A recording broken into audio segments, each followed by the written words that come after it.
Fin du secret bancaire au Liban. Réforme réelle ou symbolique? Le 24 avril 2025, le Parlement libanais a voté la fin du secret bancaire absolu. Une rupture majeure avec un système en place depuis 1956. Mais au Liban, une loi votée ne garantit jamais son application. Ce vote intervient alors qu'une délégation libanaise négocie à l'heure actuelle à Washington avec le FMI. Objectif, restaurer une crédibilité financière. Mais une question demeure.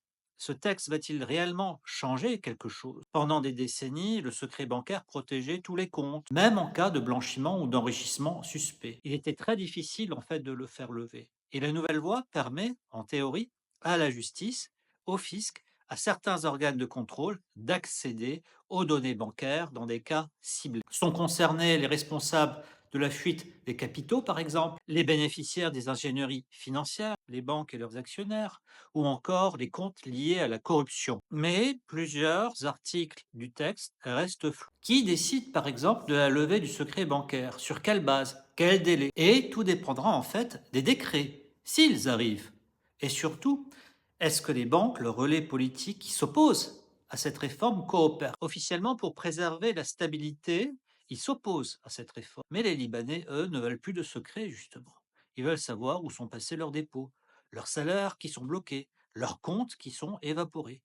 La rue demande des réponses, pas juste des écrans juridiques. Dans d'autres pays, il y a une sorte de secret bancaire, même en France, même en Allemagne, et elle peut être levée en cas de fraude ou de coopération internationale. Ce n'est pas votre voisin qui peut demander d'avoir accès à vos comptes, contrairement à ce que certains prétendent ici. Et le Liban, lui, il y a encore de la marge.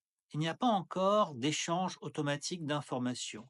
Il n'y a pas de réelle transparence fiscale. Alors que pour cette réforme ait un impact, il faudra plus qu'un texte. Il faudra aussi des instruments à mettre en place et une justice indépendante. Des sanctions contre les banques qui résistent aussi devront être réellement formulées.